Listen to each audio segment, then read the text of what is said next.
Hi, hello, welcome to Mantra 5.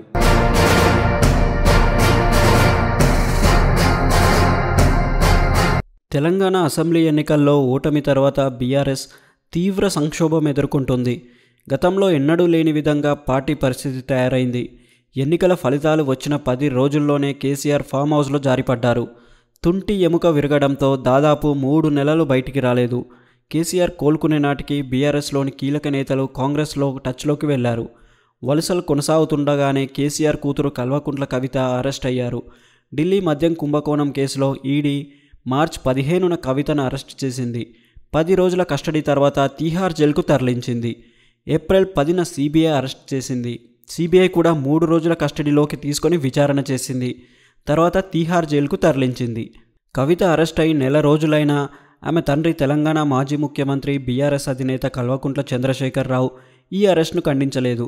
ఇక కవిత నెల రోజులుగా తీహార్ జైల్లో ఉంటున్నా ఆమెను కలవడానికి వెళ్లడం లేదు. కేటీఆర్, హరీష్ రావు మాత్రమే కవిత అరెస్ట్ను ఖండించారు. ఢిల్లీ వెళ్లి మరీ కలిసి వచ్చారు. కవిత తల్లి కూడా ఒకసారి పరామర్శించారు. కేసీఆర్ మాత్రం వ్యూహాత్మక మౌనం వహిస్తున్నారు. ఇక కవితను కాపాడేందుకు కేసీఆర్ మోడీతో కుమ్మక్కయ్యారా? అందులో భాగంగానే లోక్సభ ఎన్నికల్లో బీజేపీకి సహకరించబోతున్నారా? ఈ మేరకు ఒప్పందం కుదిరిందా? కాంగ్రెస్ సర్కార్ను కూల్చేందుకు బీజేపీతో కలిసి కుట్రలు చేస్తున్నారా అంటే అవుననే అంటున్నారు తెలంగాణ ముఖ్యమంత్రి రేవంత్ రెడ్డి. నారాయణపేటలో నిర్వహించిన జన జాతర సభలో కేసీఆర్పై సీఎం సంచలన వ్యాఖ్యలు చేశారు. జైలు పాలైన కూతుర్ను కాపాడుకునేందుకు బీజేపీతో జతకట్టారని ఆరోపించారు. బిడ్డ కోసం ప్రధాని నుంచి సుపారీ తీసుకున్నారని తెలిపారు.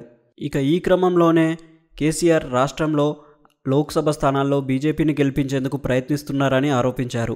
చేవెళ్ల, మల్కాజ్గిరి, జహీరాబాద్, మహబూబ్ నగర్, భువనగిరి లోక్సభ స్థానాల్లో డమ్మీ అభ్యర్థులను పోటీకి పెట్టారని సంచలన వ్యాఖ్యలు చేశారు. తనను పడగొట్టేందుకే కేసీఆర్, నరేంద్ర మోడీ ప్రయత్నిస్తున్నారని సీఎం రేవంత్ రెడ్డి ఆరోపించారు. ఈ వ్యాఖ్యలు ఇప్పుడు తెలంగాణ వ్యాప్తంగా చర్చనీయాంశమయ్యాయి. మరిన్ని ఇంట్రెస్టింగ్ అప్డేట్స్ కోసం మా ఛానల్ని లైక్ చేయండి, షేర్ చేయండి మరియు సబ్స్క్రైబ్ చేయండి. Thanks for watching.